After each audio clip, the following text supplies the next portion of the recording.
नमस्कार, आप देख रहे हैं दृष्टि नाव और झारखंड की राजनीतिक चेसबोर्ड में क्या कुछ अपडेट आ गया, इन खबरों को लेकर मैं उपस्थित हुआ हूं विजय दत्त पिंटू। चेसबोर्ड से मैंने तुलना इसलिए की क्योंकि जैसे चेसबोर्ड में जब आपने चेस खेला होगा, जब शतरंज की बिसात बिछती है उसमें होता है चेक एंड मेट। जो राजा होता है चेसबोर्ड का, उसे जब घेर लिया जाता है कि वो अब किधर भी नहीं बढ़ सकता, इधर बढ़ा तो घोड़ा मार देगा, इधर बढ़ा तो हाथी मार देगा, इधर से मंत्री ने रास्ता रोक रखा है, तो होता है चेक एंड मेट। बिल्कुल यही स्थिति है झारखंड की राजनीति के आज। झारखंड की राजनीति में भी एकदम चेक एंड मेट वाली स्थिति में वर्तमान सरकार फंसी हुई है। और ये आधिकारिक तौर पर नहीं है। सबसे जो मज़ेदार बात दिखती है वो ये है कि ये जो बातें हैं अफवाहों और अटकलों और कयासों पे आधारित है। यह बात मैं इसलिए कह रहा हूँ क्योंकि जो बेस है, जो ज़मीन है इस सारे अटकलों का, वो ये है कि ऑफिस ऑफ प्रॉफिट का जो मामला चला मुख्यमंत्री हेमंत सोरेन पर, जिसमें कि मुख्यमंत्री जी फंस गए हैं ऐसा माना जा रहा है। जो खनन लीज आवंटन मामला था उसमें, और उस मामले में जो निर्वाचन आयोग ने अपना मंतव्य दिया, उस मंतव्य की जो चिट्ठी आई राज्यपाल के पास में, उस चिट्ठी में क्या कुछ है इस पे अनुमानों और अटकलों का पूरा बवंडर खड़ा हो गया। ज़्यादातर लोगों ने अनुमान लगाया कि बिल्कुल संभव है कि झारखंड के मुख्यमंत्री को अपदस्थ कर दिया जाएगा क्योंकि उनकी विधायकी चली जाएगी। मगर ये बात अनुमान में ही था। राज्यपाल के पास जो चिट्ठी आई उस बंद लिफाफे में क्या है ये अभी तक किसी को नहीं पता है। मंत्री तो फंसी गए हैं, मगर देश के राजनीतिक इतिहास में एक अनोखी घटना झारखंड में घटने वाली है। और वो ये घटना है, मुख्यमंत्री जो विधानसभा में सदन का नेता है, उसकी कुर्सी तो जाती दिख ही रही है, मगर इस अवसर का फ़ायदा लेने के लिए जो दूसरा शख्स है, जो कि नेता प्रतिपक्ष है, नेता प्रतिपक्ष चूँकि झारखंड में नहीं है, और ऐसा एक तय रणनीति के तहत किया गया। विधायक दल जो विपक्ष की है, उसके जो नेता हैं बाबूलाल मरांडी, उनको नेता प्रतिपक्ष बनाया ही नहीं गया कभी। उनका दल बदल मामला में विधानसभा अध्यक्ष के उनका जो न्यायाधिकरण है, जो उनका जुडिशरी क्षेत्र है, उसमें मामला चल रहा है। उसमें अनेक विधायकों ने, अनेक इसलिए कह रहा हूँ क्योंकि पहले उन पर शिकायत की थी, जिनको हरा कर बाबूलाल मरांडी विधायक बने अपने क्षेत्र से, राजकुमार, और उसके बाद में फिर उन पर शिकायत दर्ज कराया गया बंधु तिड़की से, प्रदीप यादव से। उसके बाद फिर शिकायत दर्ज कराई गई उन पर महगामा विधायक जो दीपिका पांडेय हैं उनसे, और इन सारे शिकायतों के तहत उन्हें शोकॉज किया गया कि वो अपना मोटो शो करें।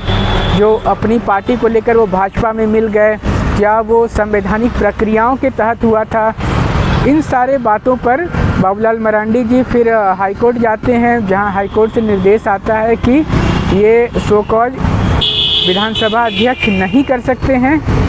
उसके बाद फिर ये मामला चलता रहा और एक तय रणनीति के तहत ये मामला लटका के रखा गया, क्योंकि पहले जो 6 महीने तक शिकायत हुई उसमें कोई कार्रवाई नहीं होती है। 6 महीने के बाद कार्रवाई धीरे धीरे शुरू होती है, सुनवाई का सिलसिला चलता है, और अभी तक ये सिलसिला चल रहा है। और अब जब राजनीति की जो सरगर्मी है वो चरम सीमा पर पहुँच गई है, इस स्थिति में अब यह अफवाह सुनने में बहुत ज़्यादा आ रही है कि बाबूलाल मरांडी को भी अयोग्य घोषित कर दिया जाएगा। उन्हें दल बदल कानून जो है, जो 10वीं अनुसूची है, 5वीं अनुसूची है, इन सब के अंतर्गत जो सुनवाई चल रही है, उसके अंतर्गत 10वीं अनुसूची के अंतर्गत उन्हें अयोग्य घोषित कर दिया जाएगा, उनकी विधायकी भी चली जाएगी।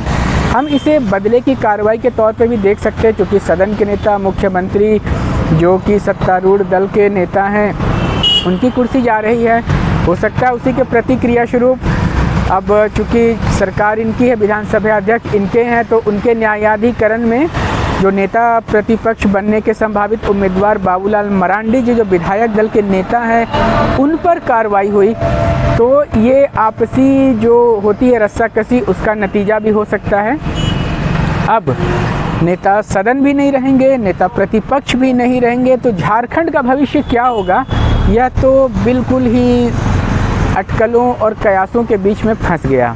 क्योंकि अगर कुछ नया समीकरण बनता है, जैसे कि एक अफवाह ये भी उड़ रही है कि मुख्यमंत्री इस्तीफ़ा दे देंगे, कई चैनलों ने इसे न्यूज़ में चला भी दिया, मगर हम दृष्टि नाव हैं, हम आप तक लाते हैं पक्की खबर, और ऐसा कोई भी खबर की आधिकारिक पुष्टि नहीं हुई। हाँ, एक घटनाक्रम आज हुआ, और वो घटनाक्रम हुआ कि सरकार महागठबंधन के तरफ से जो समन्वय समिति है उसके सदस्य विनोद पांडे, झामुमो की महुआ मांझी और भी साथ में कुछ और नेताओं के साथ जाकर महागठबंधन के एक दल ने, एक शिष्टमंडल ने जाके राजभवन में राज्यपाल से मुलाकात की, और इस मुलाकात के बाद उन्होंने निकलकर मीडिया से मुखातिब हुई यह बताया कि राज्यपाल ने उन्हें कहा है कि उन्होंने आधिकारिक सूचना किसी को भी नहीं दी है, जो कुछ भी बाहर अटकलों का बाजार चल रहा है वो सारे मनगढ़ंत हैं, ऐसा श्रीमती मांझी ने मीडिया को बताया।